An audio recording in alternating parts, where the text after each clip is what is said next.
Donc, je m'étais arrêté mercredi dernier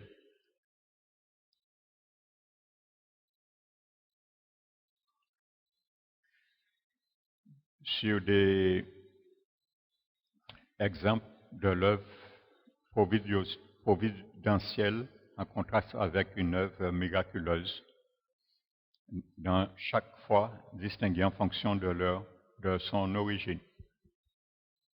Donc, j'avais dit selon qu'elle provienne de la souveraine décision du Seigneur, Dieu soutient providentiellement l'univers. Nous avons vu Hébreux 1:3. Contrairement comparé à Dieu, a miraculeusement préservé les amis de Daniel du feu. Ça, c'est un miracle. Daniel 3:27. Donc, nous l'avons vu, je rappelle. Donc, j'avais dit, selon qu'elle provienne de l'intercession de ses enfants, donc Dieu envoie providentiellement un orage en réponse à la prière de Samuel. Nous le trouvons le récit dans 1 Samuel 12:18. Dieu empêche miraculeusement la rosée de mouiller la tesson de Gédéon. Amen. Donc, si ce n'était pas un miracle, automatiquement, c'est une loi naturelle.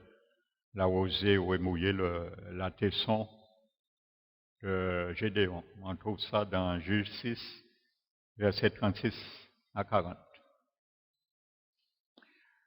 Et selon qu'elle provient de l'action d'un disciple qui s'approprie les services des lois de la nature, Timothée est providentiellement soulagé de ses maux d'estomac par le vin, dans 1 Timothée 5:23.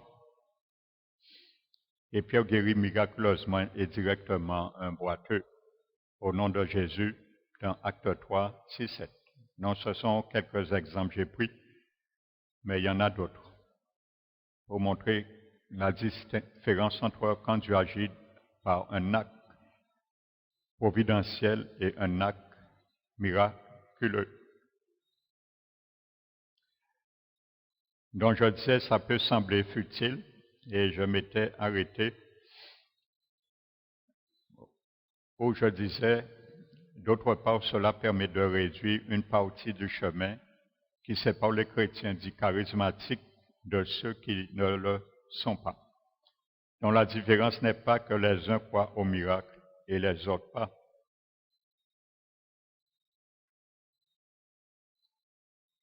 Amen. Donc je vais continuer.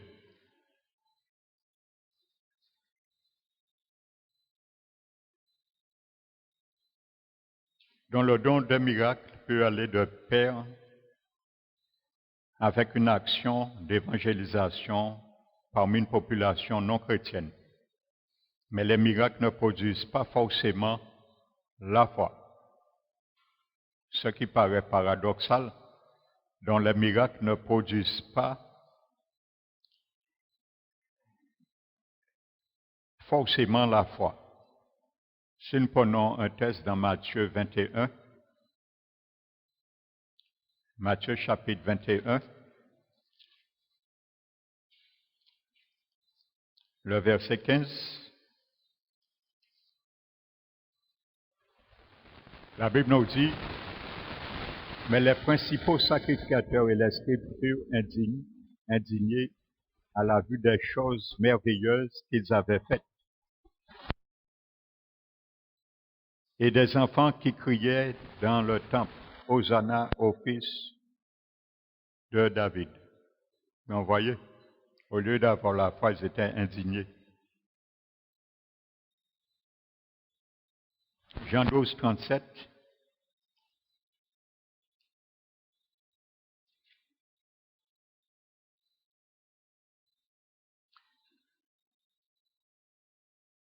La Bible nous dit, verset 36, pendant que vous avez la lumière, croyez en la lumière, afin que vous soyez des enfants de lumière. Jésus dit ces choses, puis il s'en alla et se cacha loin d'eux. Verset 37, malgré tant de miracles qu'il avait faits en leur présence, ils ne croyaient pas en lui. Amen. Donc, nous pouvons noter Jean 20 également, le chapitre 20 et le verset 29. Et il dit, parce que tu m'as vu, tu as cru, heureux ceux qui n'ont pas vu et qui ont cru. Il s'adressait à Thomas. Donc les miracles également suscitent parfois des réactions négatives. Donc il n'y a rien sous le soleil. Si nous reprenons Matthieu, chapitre 12, le verset 13 et 14, la Bible dit alors, il dit à l'homme, étends la main. Il l'étendit et elle devient saine comme l'autre. Les pharisiens sortirent et ils se consultèrent par le moyen de le faire périr. Donc ça suscite des miracles, peuvent susciter parfois des réactions négatives. Amen. Prenez Acte 5, versets 16 et 17.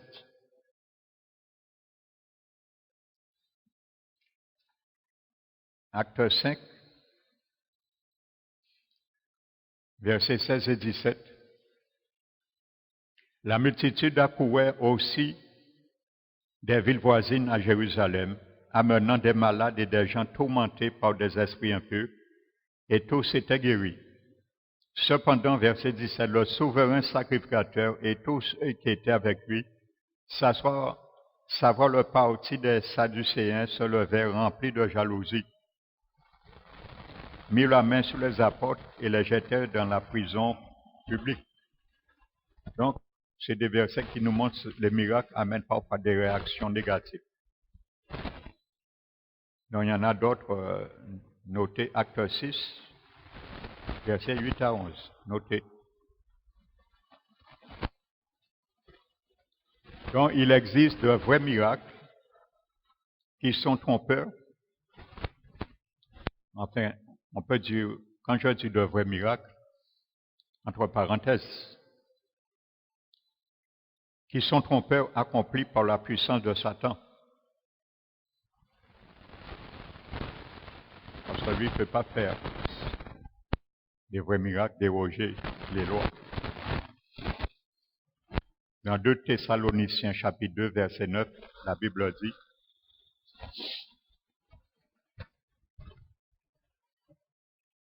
et parle de faux Christ,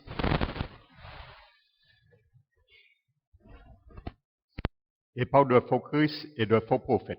Donc la Bible dit, et le Seigneur Jésus dans Matthieu 24, 24 dit, il peut même séduire les chrétiens.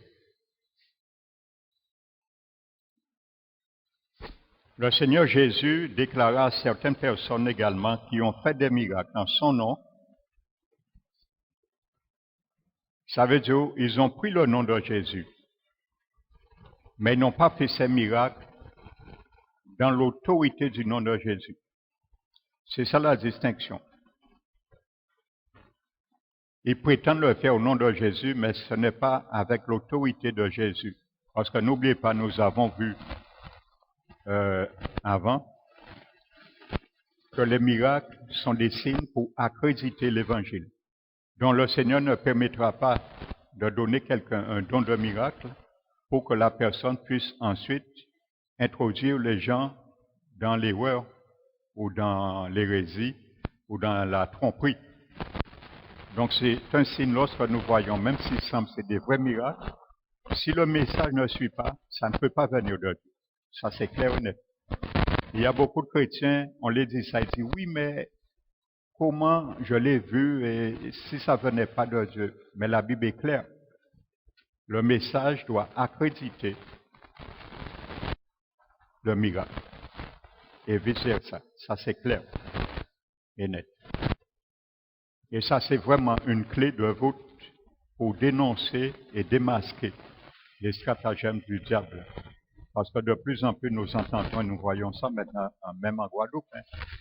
Des gens qui viennent et trompent les fidèles à travers des miracles. Et bien souvent, ce sont des gens qui ont des dons occultes. Donc Jésus, je disais, déclare à certaines personnes qui ont fait des miracles en son nom, je ne vous ai jamais connu, retirez-vous de moi. Donc il dit bien, je ne vous ai jamais connu. Donc comment tu peux faire des miracles en son nom? Amen.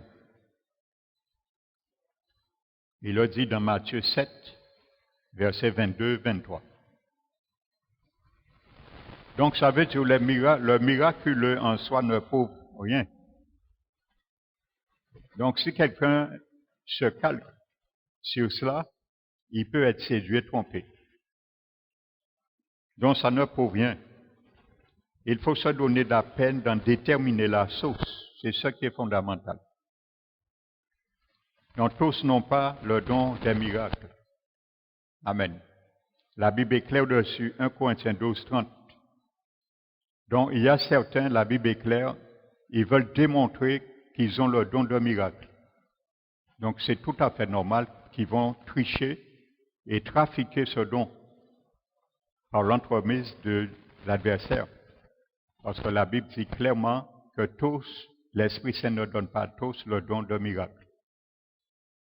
Donc vous comprenez quelqu'un. Maintenant, il y a des compétitions entre les pasteurs vrais et les mercenaires. Certains orateurs, serviteurs du Seigneur, agissent avec des dons de miracles authentiques qui viennent de Dieu par l'Esprit Saint. Mais il y a certains, pour ramener la foule à eux et s'enrichir, entre parenthèses, ils vont faire comprendre qu'ils ont aussi ce don de miracle. Donc, ils sont obligés de faire, comme on peut dire, des photocopies, de contrefaire ce que Dieu le voit, la réalité. Et plus en plus, on voit ça en Guadeloupe. Amen. Donc, c'est clair. Comme tous ne sont pas apôtres aux prophètes également. C'est la même chose aussi. On entend beaucoup s'attitrer de prophètes et d'apôtres.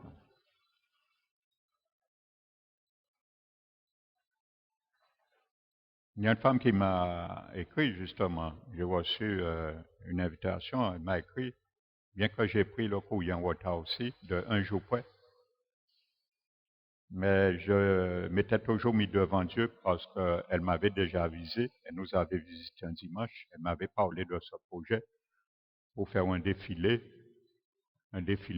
en Guadeloupe et pour le Seigneur. Elle a invité les serviteurs pour répondre favorablement. Elle me disait qu'elle est prophétesse et je lui demande de rallier tous les serviteurs pour défiler. Non, je n'ai pas eu de direction du Seigneur. Là, je suis très très prudent dans ces choses. Lorsqu'on on s'est déjà fait mouiller, alors on met ses gants.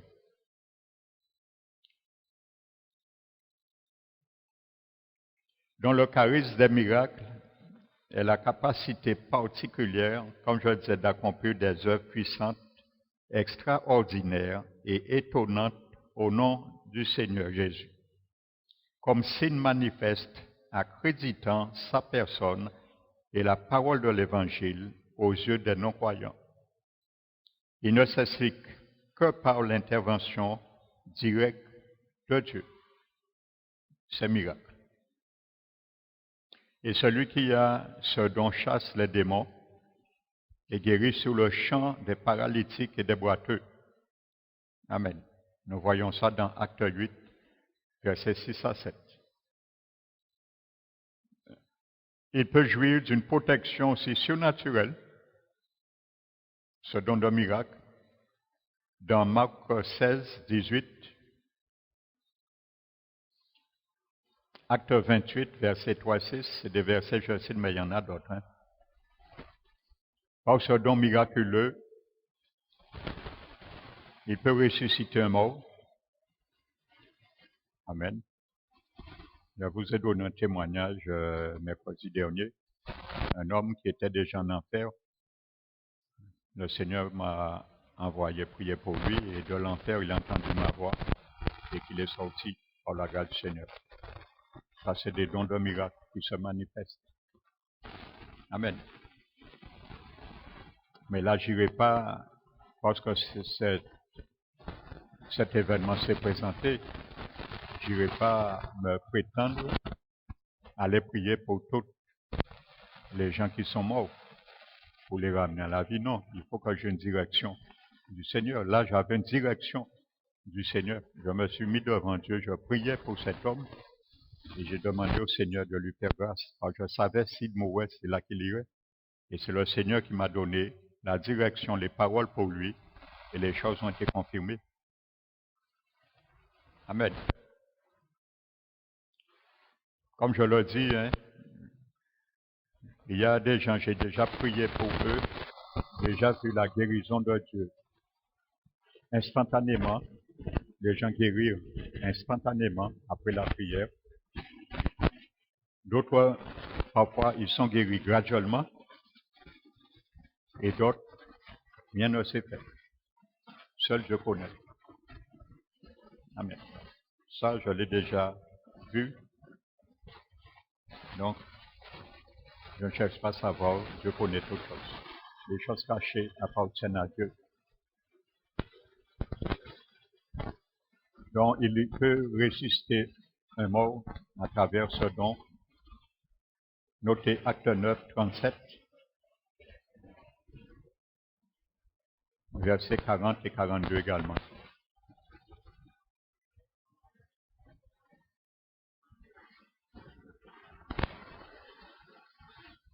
Mais ce charisme peut parfois s'exprimer par un jugement sévère.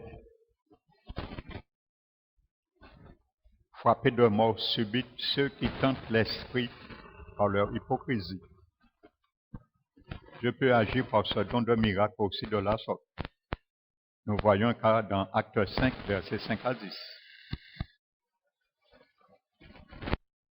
Rendre aveugle un opposant à l'évangile, nous l'avons vu ce verset, Acte 13. Le magicien Élymas qui s'opposait à Sergius, le proconsul qui voulait écouter la parole. Acte 13, verset 6-12.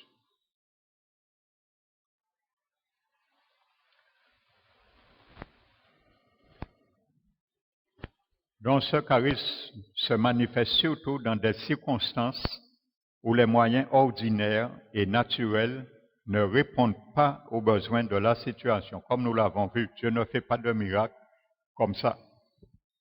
Amen. Et nous l'avons vu mercredi dernier, 3 éléments qui décrivent pourquoi Dieu fait des miracles. Amen. Ça veut dire aussi quelqu'un a son plat à manger devant lui, la personne n'est pas valide, invalide. Il dit au Seigneur de prendre la fourchette et de mettre la fourchette dans sa bouche. Le Seigneur lui dira non, tu as une main. Donc, les conditions se trouvent ne répondent pas à un miracle. Si par contre cette personne a perdu ses deux bras, il peut le dire, le Seigneur peut le faire. Amen. Rien n'est impossible à Dieu. Maintenant, il faut toujours aussi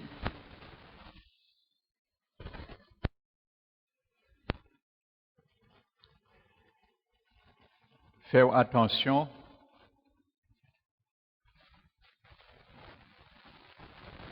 aux pièges.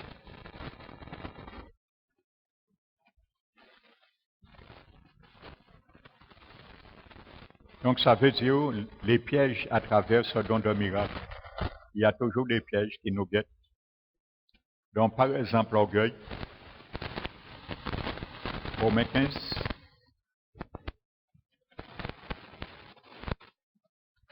Romains chapitre 15.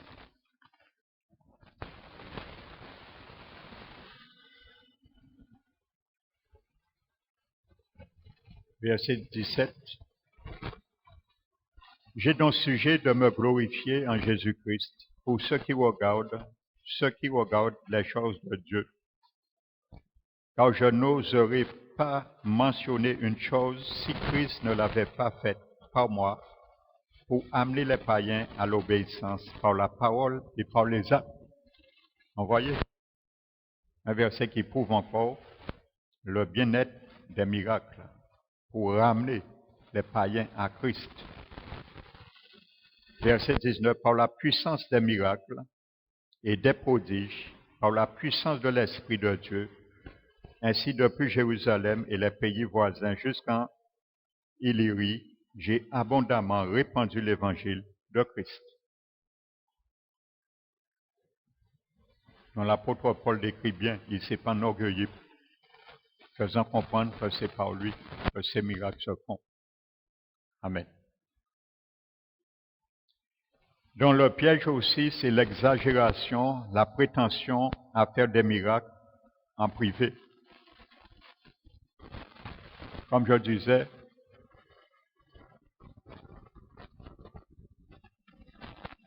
celui qui a goûté ces dons, par exemple, dans un contexte évangélique, missionnaire, essaie de faire ces choses en privé pour attirer le regard sur lui. C'est dans ce sens que parle la prétention de faire des miracles en privé. Des événements providentiels ou des changements intérieurs sont des miracles. Prétendre des événements providentiels ou des changements intérieurs sont des miracles. Ce n'est pas le cas. Amen. Les actes providentiels, le Seigneur agit par la loi, par ses lois. Donc parfois on peut confondre et prétendre cela comme un miracle. Je prends un exemple. Il y a quelqu'un qui est, par exemple, a un cancer. Je prends un exemple. La personne prend un traitement et la personne est guérie. Donc la personne attribue ça un miracle, c'est pas un miracle. Ça, c'est un acte, une guérison dans la providentielle de Dieu. Parce qu'il y a eu un médicament qui a fait que tu as été guéri. Donc ça, c'est pas un miracle. Par contre, si cette personne a ce cancer et le Seigneur agit miraculeusement, sans aucun médicament, sans aucune opération, soit quoi que ce soit, ça c'est un miracle. Amen. Donc, parfois, c'est une façon aussi de parler aussi. On dit c'est un miracle. Ça semble un miracle, mais lorsqu'on regarde bien, c'est pas un miracle. Parce que pour un miracle, Dieu n'a pas besoin d'intervention humaine pour faire un miracle. S'il y a intervention humaine, c'est dans l'acte providentiel de Dieu. Parce qu'il y a quelque chose, il y a une loi qui agit pour accomplir ce bienfait, cette guérison ou la situation.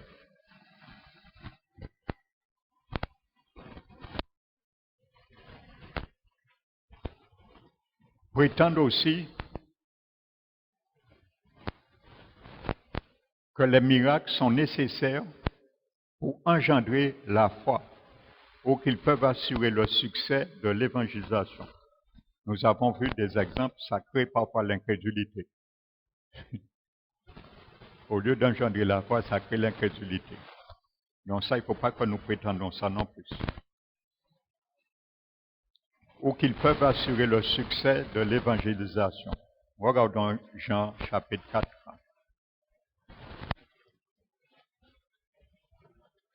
Jean chapitre 4.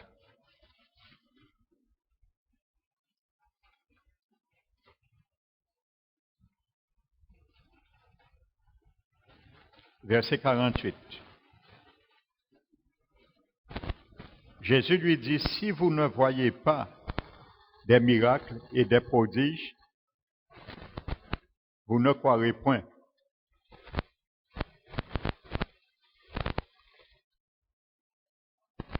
Notez Acte 20, verset 29 également.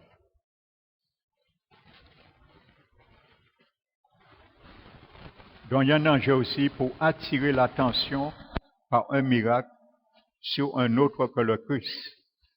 Et ça, plus que jamais, c'est ce que nous voyons un peu partout, hein, dans tous les pays du monde. Les miracles attirent vers la personne et non vers Jésus. On a plutôt tendance à suivre un homme après, au lieu de suivre Jésus.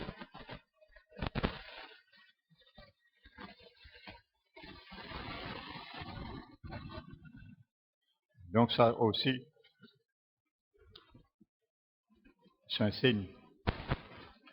Notez Deutéronome 13, versets 1 à 5, que Dieu dit que s'il y a un prophète qui vient, qui vous prophétise et qui vous donne une vision et que ce qu'il a dit se présente arrive, et ensuite vous dit allons vers d'autres dieux, Dieu dit je veux vous laisser aller pour éprouver votre cœur. Donc c'est ça. Apocalypse 13, verset 14 également.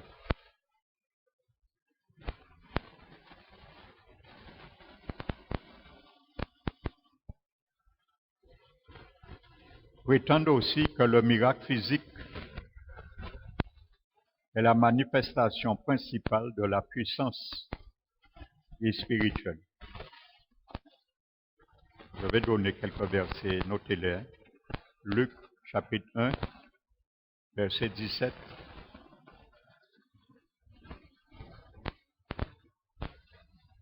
Et Jean 10, verset 41. Acte 1, verset 8.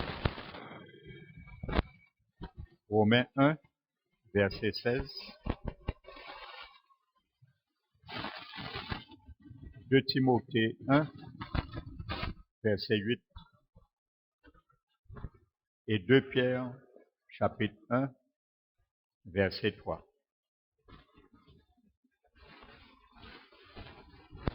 Un autre piège danger, c'est se laisser tromper par une contrefaçon démoniaque.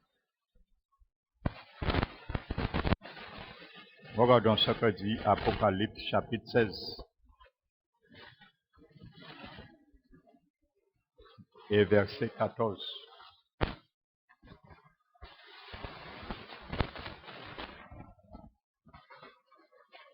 Verset 13, je vis sortir de la gueule du dragon, de la gueule de la bête et de la bouche du faux prophète, de 3 esprits impurs semblables à des grenouilles, car ce sont des esprits de démons qui font des prodiges et qui vont vers les rois de toute la terre, afin de les rassembler pour le combat du grand jour du Dieu tout-puissant.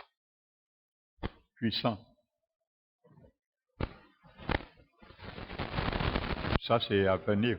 Et ça, nous allons voir la quantité de gens qui vont se laisser tromper malheureusement par cela. Et j'en doute qu'il y aura des chrétiens parmi ceux-là.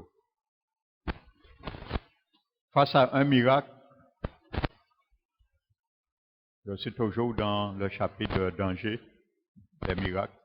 Face à un miracle, ne faire aucun effort de discernement pour s'assurer s'il vient de Dieu. Parce que bien souvent, tout ce qu'on voit, comme je le dis, pour certains, tout ce qui brille est de l'or. Pourtant, il y a du plaqué or. Donc, face à un miracle, ne faire aucun effort de discernement pour s'assurer qu'il vient de Dieu.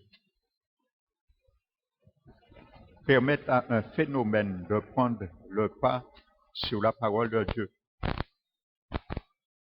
Les miracles ne doivent pas prendre le dessus sur la parole de Dieu. Après. Il y a des églises, pratiquement, c'est que ce qu'on veut enseigner, montrer aux gens. Toujours manifestation, manifestation, manifestation. Mais la parole est très peu dispensée. Donc, il ne faut pas que ces choses prennent le dessus sur la parole de Dieu.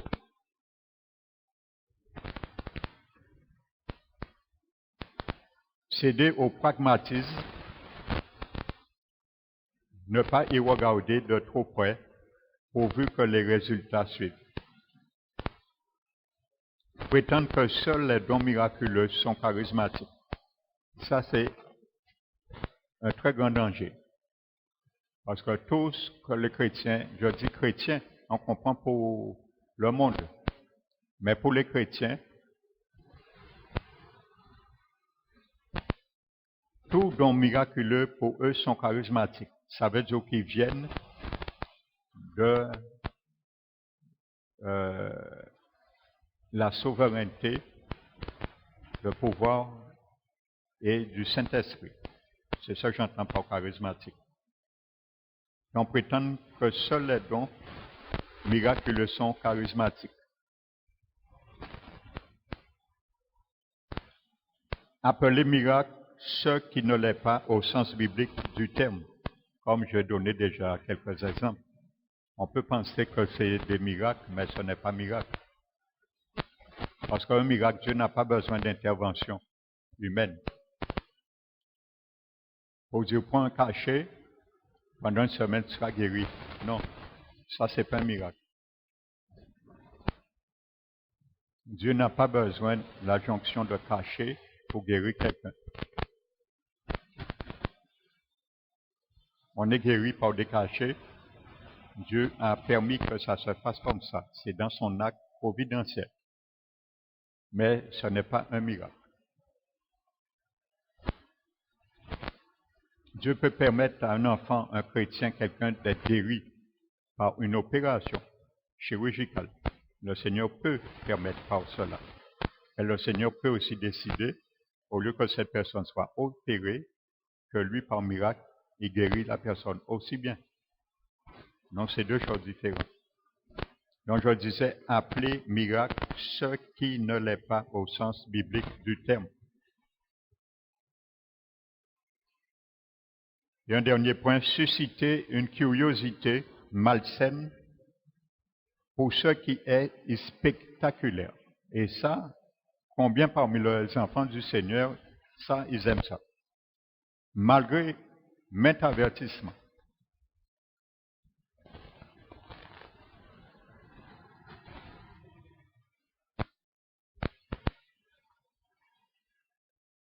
Donc, une juste compréhension du miracle permet d'éviter des travers cités ci-dessus.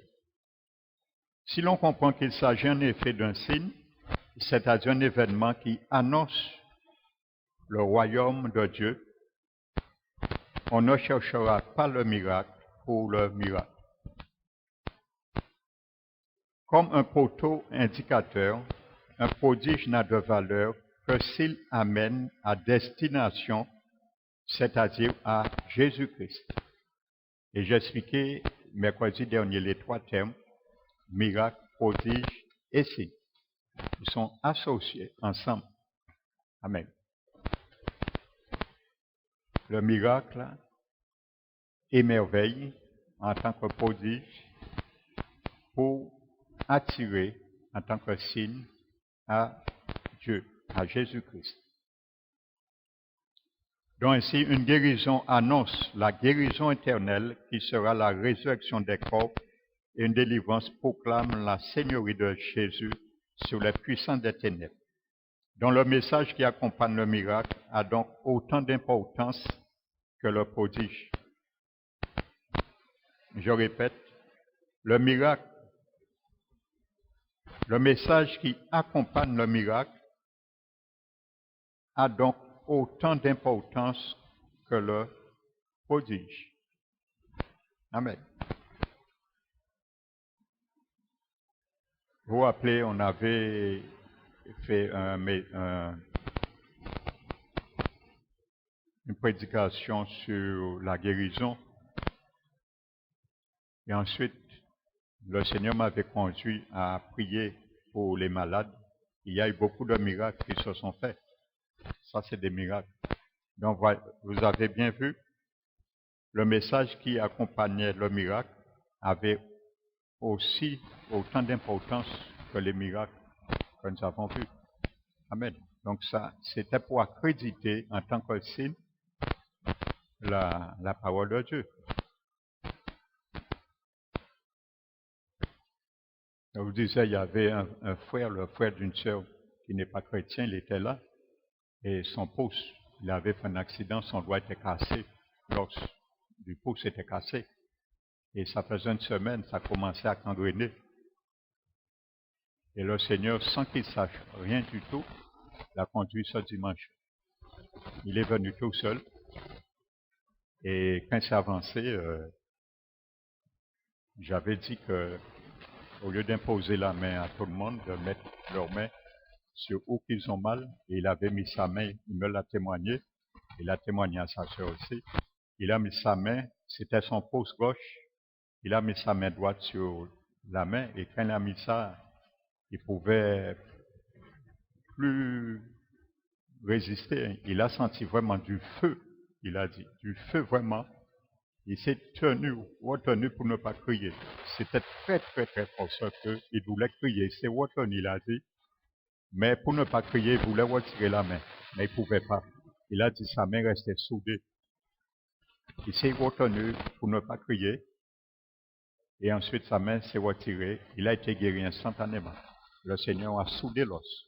Il n'est jamais allé à l'hôpital. Et il disait que ses copains lui disaient, si mal, aïe, l'hôpital, ça qui est infecté. Et il a dit comme ça, bon Dieu qui guérit moi. Comme ça.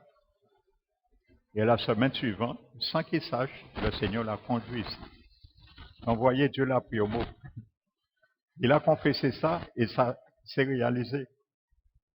Donc, il est venu là. Il y avait aussi le fils d'un frère parmi nous. Et le père m'a confirmé que témoigner, le fils a mis sa foi au dernier moment. Il a dit, papa, ce jour-là, je sens que Dieu va me guérir. Et le père lui dit, vas-y, il a couru et il est venu devant. Et quand il est venu devant, j'ai prié pour lui et il est reparti. Et une semaine après, on s'est rencontrés. Il m'a dit qu'il avait dans son genou, il y avait un os qui était déformé. On devait aller, il avait déjà un rendez-vous pour qu'on puisse raboter l'os. L'os et le remettre en place. Et c'est pour cela que l'enfant a mis sa foi. Ce jour-là, il est venu. Et son père m'a dit, lorsqu'il est sorti ici, il s'est mis à vomir, sans connaître quoi que ce soit, sans savoir la source, beaucoup. Et il a pris son vélo, il a fait le vélo toute l'après-midi. Il n'a rien senti, comme douleur, rien. Et la semaine suivante qu'il devait aller, il m'a dit que le médecin a dit, mais pourquoi vous êtes venu? Il n'y a rien à faire, que l'os a repris tout seul sa place. Il n'y a rien à faire, il n'y a pas d'opération. Donc il a été vraiment guéri miraculeusement. Donc il y a d'autres miracles qui se sont faits ce jour-là, mais je ferme la parenthèse. Donc pour bien montrer que les miracles vraiment authentifient, donnent crédit au message. Et c'est le but des miracles. Donc le miracle responsabilise ceux qui assistent aux prodiges au même titre que la prédication de l'Évangile. Amen. Dans Matthieu 11, 21 et 22, regardez ce que Jésus dit aux incrédules. Je répète, le miracle responsabilise ceux qui assistent aux prodiges au même titre que la prédication de l'Évangile. Jésus dit, malheur à toi, Chorazin, malheur à toi, Bethsaïda, car si les miracles qui ont été faits au milieu de vous avaient été faits dans Tyr et dans Sidon, il y a longtemps qu'elles se seraient repenties en prenant le sac et la cendre. C'est pourquoi je vous le dis, au jour du jugement, Tyr et Sidon seront traités moins rigoureusement que vous. Ça veut dire, quand j'entends le miracle responsabilise ceux qui assistent au prodige au même titre que la prédication de l'Évangile, d'autant plus quand tu as vu des miracles, tu ne crois pas, tu ne te repens pas, tu ne donnes pas la vie au Seigneur, tu es plus responsable que celui qui n'a jamais vu de miracle. Et au jour du jugement, ces gens-là auront plus de coups de bâton, comme Jésus l'a dit, que ceux qui n'ont jamais, qui ont entendu l'Évangile, certes, mais qui n'ont jamais vu les miracles qui accompagnaient l'évangile. Amen. Donc, ce n'est pas pour, quand Dieu fait des miracles, ce n'est pas pour faire des spectacles, pour faire du bruit, comme on dit, qui aboutit à rien. C'est vraiment pour sensibiliser l'incrédulité des gens, briser les incrédulités et les ramener à Christ. Donc, c'est pas pour rien que Dieu fait des miracles, pour faire miracle. Dieu ne fait pas miracle pour miracle. Il fait toujours des miracles lorsque l'opportunité se présente. Amen. Et combien de gens ont déjà vu des miracles dans leur propre vie? Personnellement, la quantité de personnes que j'ai eu l'occasion de visiter, même ici, à m'entretenir en privé, pour prier pour ces personnes, ces gens-là sont guéris. Quand même la délivrance, les gens sont délivrés, parfois des délivrances, vraiment des liens occultes. Ces gens-là se sont jamais donnés au Seigneur. Le jour qu'ils se présenteront devant le jugement, ils auront compte à rendre à Dieu. S'il faut vous dire, frères et sœurs, ça m'attriste, c'est attristant parfois. Hein? La quantité de gens qui sont déjà venus ici, en privé ou même publiquement, pendant leur culte, recevoir guérison, délivrance, restauration, ces gens ne se sont jamais engagés avec le Seigneur.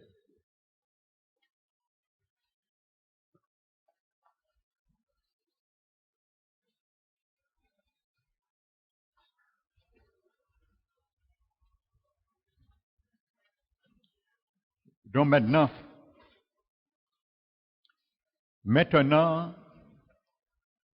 il y a beaucoup de choses qui restent en mystère. On ne sait pas tout. Nous connaissons, comme dit Paul en partie, et nous prophétisons en partie dans 1 Corinthiens 13, 9, jusqu'au moment où nous le verrons face à face. Moi, j'ai déjà une question. Je vous dis, j'attends ce grand jour. Quand je verrai le Père Céleste face à face. Je dis, Père, comment toi, le Seigneur Jésus et le Saint-Esprit, le Dieu Elohim, a toujours existé? Est-ce que tu peux m'expliquer cela? Et je crois que le Seigneur sera en mesure de me l'expliquer, parce qu'il est Dieu. Il est Dieu.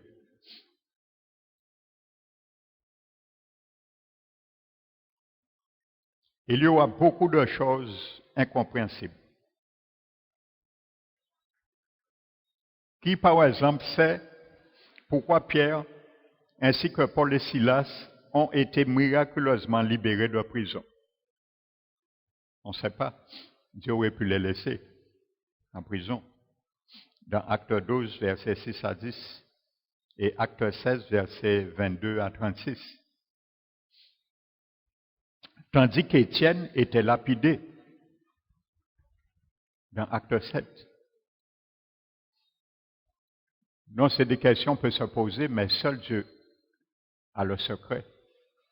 Ça, c'est caché dans les tiroirs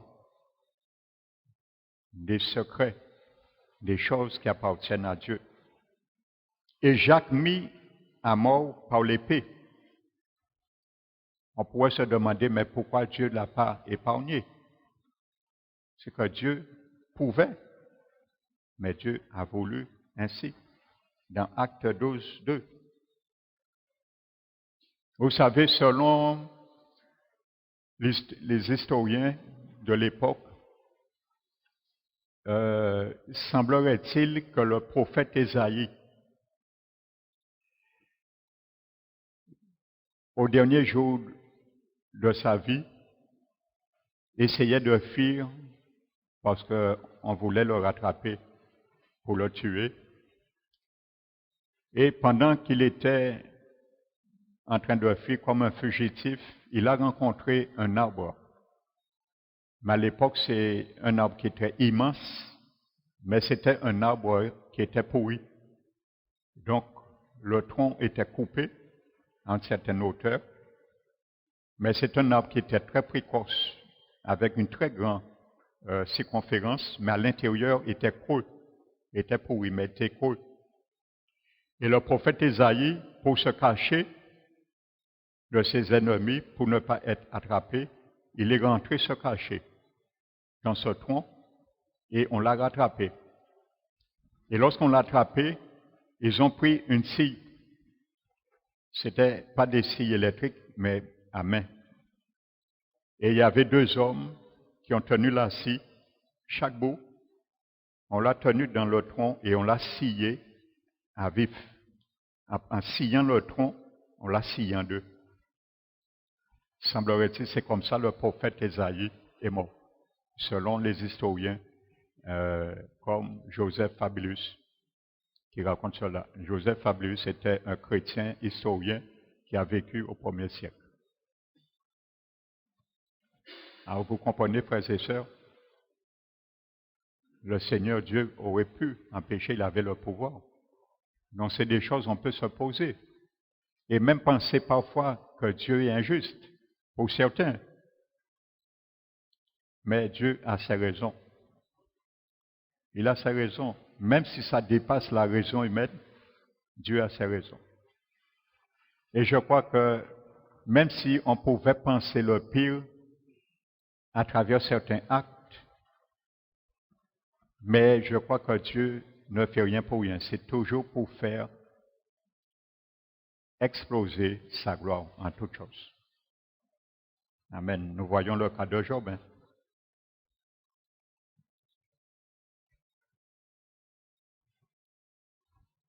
Donc je disais, Jacques mis à mort par l'épée. S'il faut vous raconter ce qui se passait, j'aurai l'occasion au cours d'une prédication, comment l'empereur, au temps de Paul, c'était vraiment un antichrist, Néron, ce qu'il a fabriqué pour martyriser, persécuter les chrétiens qui n'arrivaient pas à renoncer la seigneurie de Christ. Cet homme a inventé une sorte de toboggan, mais vraiment, il faut vraiment entendre cela. Et les chrétiens n'ont jamais renié Christ. Il les jetait dans de l'huile chaude, chauffée, dans des marmites qu'il a fabriquées. Il les jetait dans cela. Comme on fuit des poissons, ils n'ont jamais renoncé à la seigneurie de Christ. Alors, vous pensez, frère, quand l'Antichrist viendra, on ne sait pas si ça sera pire. Imaginez les chrétiens qui ne vont pas décoller. Vous pensez un chrétien qui joue maintenant, quand il a la liberté de servir le Seigneur, il entend les avertissements, il rigole de l'évangile de son salut, qu'il ne va pas décoller, va résister à ça. J'ai difficilement crois qu'il ne fera pas pire.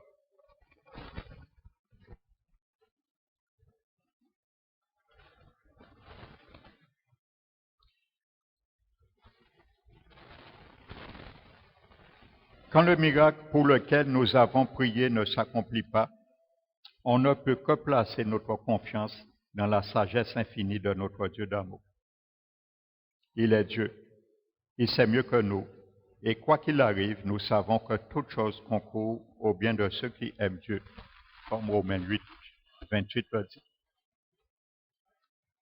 Mais le fait que nous n'obtenons pas toujours le miracle demandé ne signifie pas que les miracles n'arrivent pas de nos jours. Ils arrivent certainement, comme le témoignage de la section finale du chapitre le démontre. Je vais terminer ce soir avec un témoignage. Je crois que vous avez ce témoignage peut-être. Je l'ai déjà mentionné, ébauché. Je crois que je l'ai aussi à la maison, si je ne me trompe pas, mais c'est en vidéo. Le DVD n'existait pas à l'époque. C'était les cassettes vidéo. Donc, c'était un pasteur nigérien. Il s'appelle Daniel Elekokyo. Donc, il apportait un cadeau à son père le 30 novembre 2001.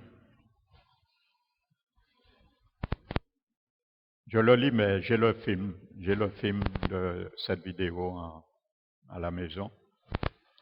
Quand les freins de sa voiture de 20 ans ont lâché et s'est écrasé sur un pilier en pierre, dont les freins, il descendait, les freins ont lâché.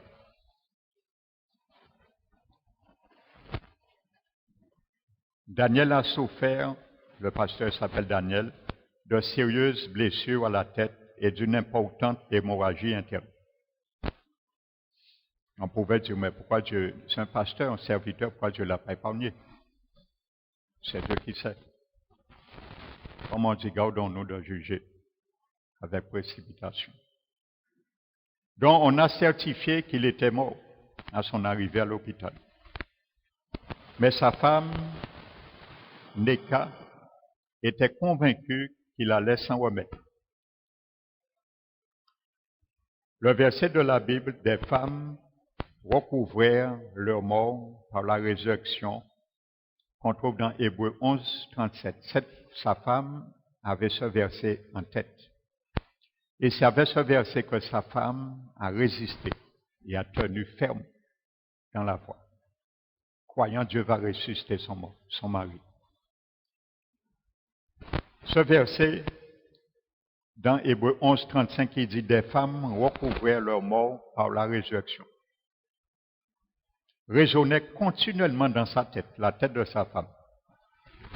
Alors elle a refusé qu'on enterre malgré le fait que les enterrements se font habituellement rapidement dans les pays chauds.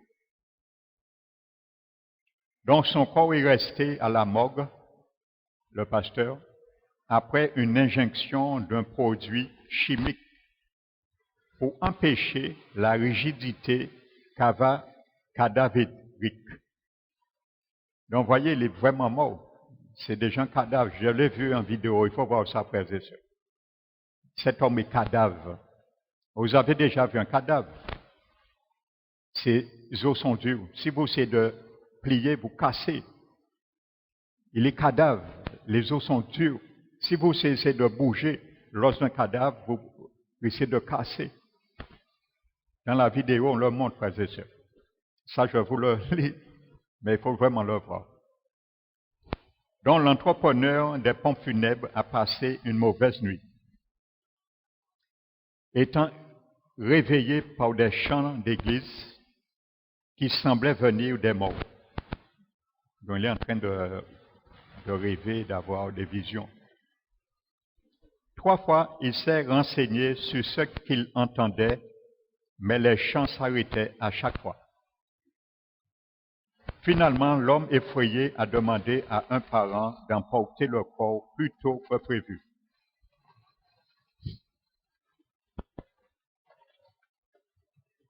Ça me fait penser, quand j'allais en dépannage au CHU, j'étais pratiquement le premier à l'entreprise dans l'ancienne installation avant d'être rénové de la morgue. C'était vraiment mauvais état. C'est pratiquement moi qu'on envoyait et les collègues qui étaient en poste fixe à l'hôpital, le CHU, me disaient, mais t'es mal, pourquoi réussir dormir bien? Parce que lorsque j'allais dépanner, par curiosité, quand j'entendais quelqu'un était mort, à la radio, je le connaissais, je profitais de retirer le tiroir et de regarder. J'ai eu l'occasion de retirer, de voir mon oncle qui était mort accidentellement un jour. Monsieur Consommateur, qu'on a tué aussi, vous connaissez Monsieur Consommateur. J'ai eu l'occasion aussi de le voir.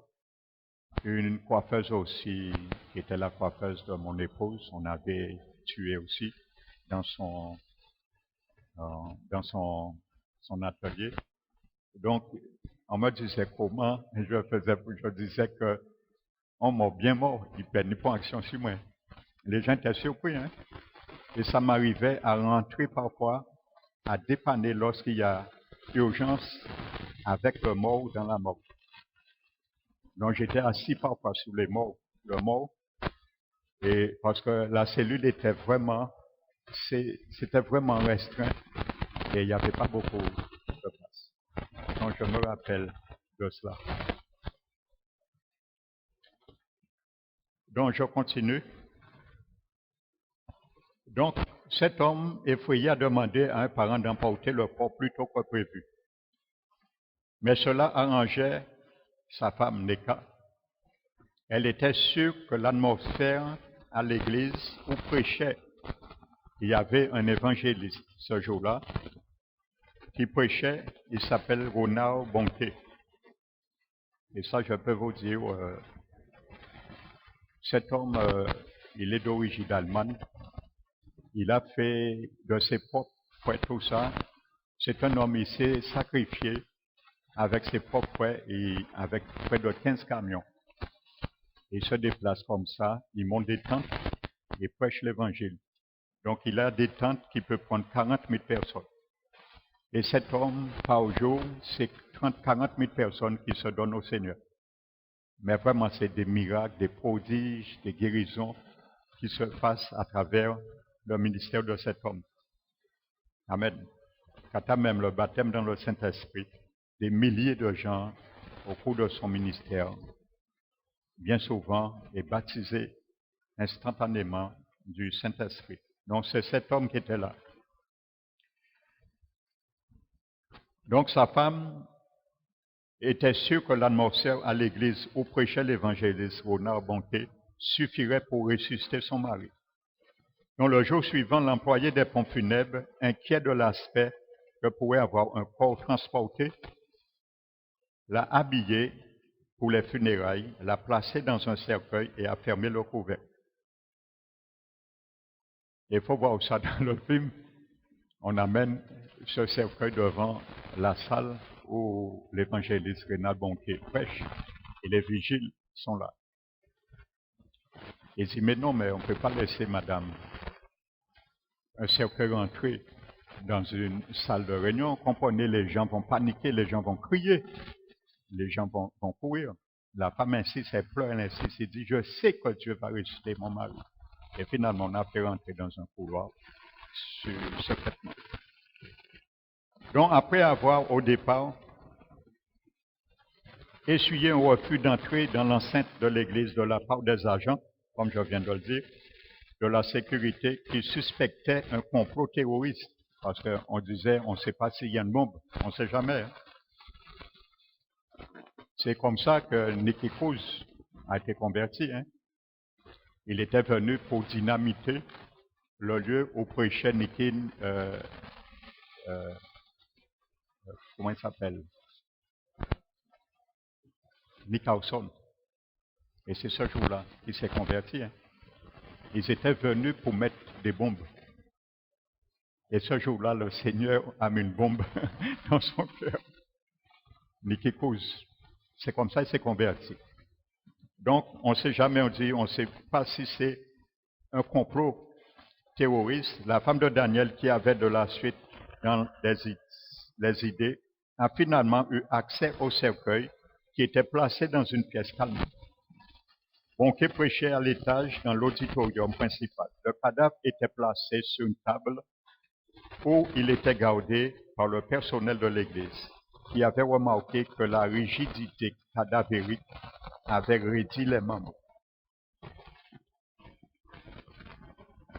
Après un temps, ils ont remarqué un léger mouvement de son estomac, le mort.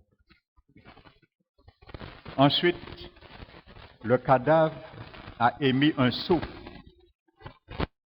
suivi peu de temps après de respiration irrégulière. Un par petits coups. Encouragés par cela, les pasteurs se sont lancés dans de ferventes prières, ont enlevé du corps les gants mortuaires, les soquettes et la chemise et ont commencé à le masser de la tête aux pieds. Il était raide comme du bois.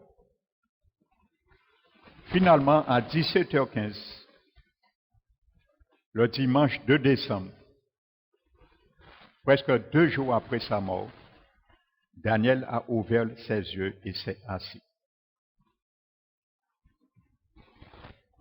Il a demandé de l'eau et on l'a transporté dans le sanctuaire de l'église où des centaines de gens le voyaient se remettre lentement. Pendant un moment, il n'a pu reconnaître personne, pas même son propre fils. Mais en quelques heures, il était revenu complètement à lui-même. De plus, il n'y a maintenant aucune trace des sérieuses blessures qui ont causé sa mort. Amen. Et je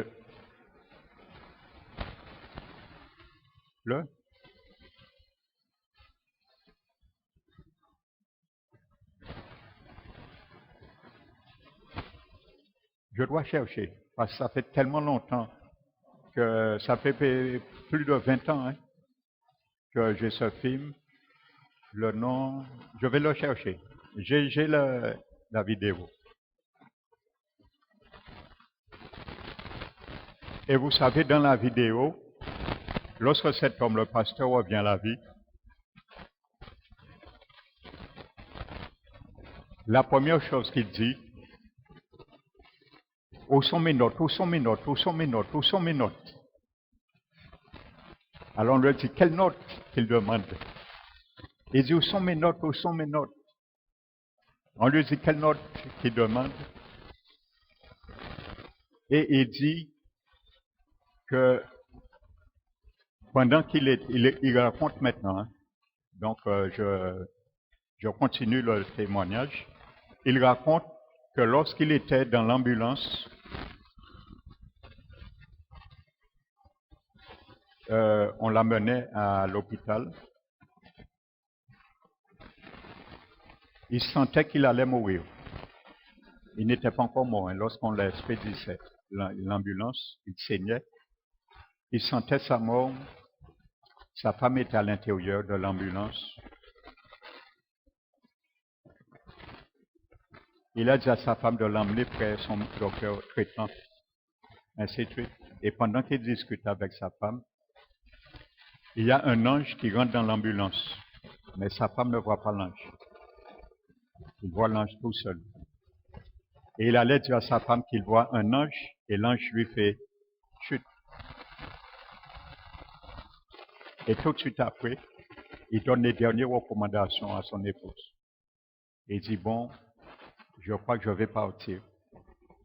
Donc, il lui donne les recommandations pour l'Église. Et lorsqu'il termine à lui donner les recommandations, il s'endort. Et à ce moment, il dit que l'ange vient et l'ange part avec son esprit. Il est mort et l'ange est parti avec son esprit. L'ange était venu chercher son esprit et il dit que l'ange l'a amené en enfer. Et pourquoi il dit que lorsqu'il est revenu à la vie, il disait, où sont mes notes? Parce que tout ce que l'ange lui disait de noter. Que quand tu viendras sur terre pour dire tout ce que tu as noté. Et il a dit ce qui l'a frappé. Cet homme dit, il ne va jamais oublier ça. C'est ce qui l'a choqué, il a dit. Écoutez bien ce qu'il a dit. Lorsqu'on avertit les chrétiens, ils prennent ça à la légère. Ce pasteur dit ce qui l'a choqué. Ils sont arrivés à un endroit, il y avait une grande porte gigantesque. Et sur cette porte était marqué « Bienvenue aux portes de l'enfer ». Il a dit que l'ange a levé sa main, la porte s'est ouverte tout seul. Ils sont entrés. Et lorsqu'ils sont entrés, il a vu diverses personnes, mais il a dit, il ne va pas être dans son témoignage, mais ce qui l'a choqué, il a vu un pasteur qui était en enfer. Et il a dit, lorsque le pasteur l'a vu, le pasteur s'est senti un peu soulagé en pensant qu'il était venu le libérer. Et le pasteur lui a confessé. Alors, il demande à l'ange, mais comment se fait-il, un pasteur comme moi peut se trouver en enfer? Et l'ange lui dit d'écouter son témoignage lui-même. Et le pasteur lui dit que dans l'église que je suis pasteur, je partais avec toute la dîme de l'église. Et c'est pour cela que je suis en enfer. Et il disait au pasteur, je suis prêt à rembourser toute la dîme. Et le pasteur se met à pleurer. Et le pasteur dit, mais je ne peux rien faire pour toi. Et l'ange lui dit, c'est fini pour lui. Allons-nous-en. Et on leur tourne le dos et ils vont visiter d'autres cellules. Donc il a dit, il leur raconte d'autres choses qu'il a vues. Et c'est pour cela à raconter. Mais cet homme a fait aussi une deuxième vidéo. Hein. Je ne l'ai pas, mais j'ai entendu l'écho de cette deuxième vidéo. Hein. Dans la deuxième vidéo, il dit, c'est là qu'il raconte vraiment les choses. Hein. Et il dit, juste avant sa mort, chez lui, il a eu une vive dispute avec sa femme. Et il est parti, il a pris le volant avec la colère et il n'a pas pardonné à son épouse sous cette colère. Et il a fait l'accident. Et il raconte, lorsqu'il est venu en enfer, que l'ange lui dit que normalement Dieu te fait grâce, mais c'est là que tu devais rester en enfer par rapport au non-pardon. Tu n'as pas donné à ton épouse avant de prendre le volant. Vous voyez, frères et sœurs, un petit détail comme ça. Lorsqu'on dit aux gens de pardonner, de régler vos affaires, il y a des chrétiens qui restent des années dans l'amertume entre eux. Je crois que le pasteur Emmanuel a joué avec parole à bon Dieu. Mais vous savez, des témoignages que j'ai déjà entendus sur le pardon, frères et sœurs, ça fait trembler. Aucun chrétien ne pourra aller au ciel s'il ne pardonne pas. Ça, c'est clair et net. Jésus l'a dit hein, dans les évangiles. Hein. Il y a des gens qui rigolent avec ça. L'ange lui dit, devait rester là à cause de cela. Et cet homme dit, dorénavant, chaque fois qu'il va avoir un différend avec son épouse, avec quelqu'un, il va toujours pardonner, demander pardon. Pour traiter tout de suite. Il a dit ça. Dieu lui a fait grâce. Et lui dit d'aller témoigner cela aux autres. Mais c'est vraiment dans la deuxième vidéo, je ne l'ai pas, que cet homme dévoile vraiment le message pour l'Église que Jésus l'a délivré. Amen. Donc je vais m'arrêter ce soir sur cela. Le Seigneur ne rigole pas.